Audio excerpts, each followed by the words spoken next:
Hello everybody, welcome to Distilled, Brewed, and Reviewed. My name is John. This is the world famous Sipping Den. And on this channel, I review everything that has anything to do with alcohol and coffee. I also give you cool facts about these things because as far as the alcohol industry goes, I have been involved in it in one way or another pretty much throughout my whole life. So I know a lot of in and outs. And today I like a cool subject, right? Because I find that a lot of people don't know who owns all our bourbon company. Who owns American bourbon? Who owns the companies? Who owns the distilleries? All right? They all have stories. Some of them are true, some of them are partly true, and some of them are made up. But they're all stories talking about how family started them and family owns them and all this. So let's go into it and see who really owns these bourbon companies. We'll start with Sazerac. All right, Sazerac is owned since March 2024 by William Goldring. He's a billionaire. He also owns Crescent Crown Distributing. He is the second largest beer distributor in the United States. And his family privately owns. It's a privately held company, and he's the chairman of Sazerac. And what bourbons does Sazerac own? They have over 500 alcohol brands altogether.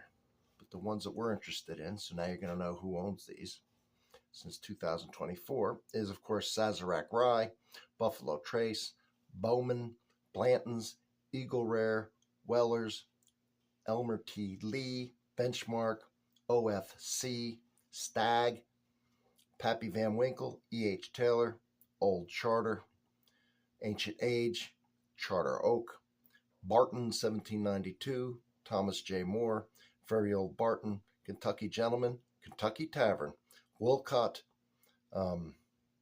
Colonel E.H. Taylor, Colonel Lee, Kirkland Signature, Bottled and Bond, Zachariah Harris, Flatboat. Those are the bourbons / ryes owned by this man. All right, next, Campari. Campari is an Italian company that owns Wild Turkey, Rare Breed, and Russell's Reserve. They're owned by an Italian company called Campari. Diageo, which is out of the UK, the United Kingdom, owns Bullet and Dickel. Right. Heaven Hill is owned by the Shapira family. They started it in 1935, and they've just went over to their third generation. The original family still owns it. We're talking about everything Heaven Hill, Evan Williams, Elijah Craig. They also own at least 60 brands, different brands of alcohol, but that is the Shapiras, and it is the original family that still owns those.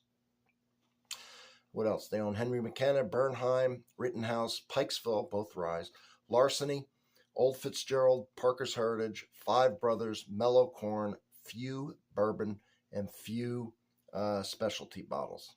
All right. Some of the things they own. Beam used to be called Beam Suntory. It is now, they've dropped the Beam and it's just under the Suntory name. What does Suntory is a Japanese company. They, of course, own Jim Beam. They own Maker's Mark.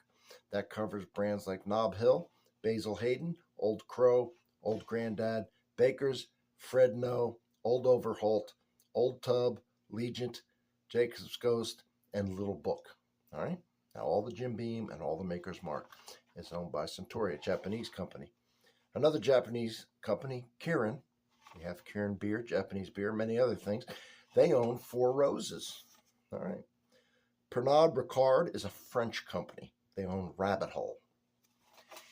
Angel's Envy is owned by Bacardi, which is out of Bermuda. It's Angel's Envy, owned by Bacardi. Brown-Forman. The original family still owns 70% of it, but is a publicly traded company. The other 30% is owned by shareholders. They, of course, own Old Forester, Jack Daniels, Woodford Reserve, many other brands that fall under the Old Forester, Jack Daniels, and Woodford Reserve umbrella. So there you have it. That are the major players in American bourbon whiskey. See you on the next one.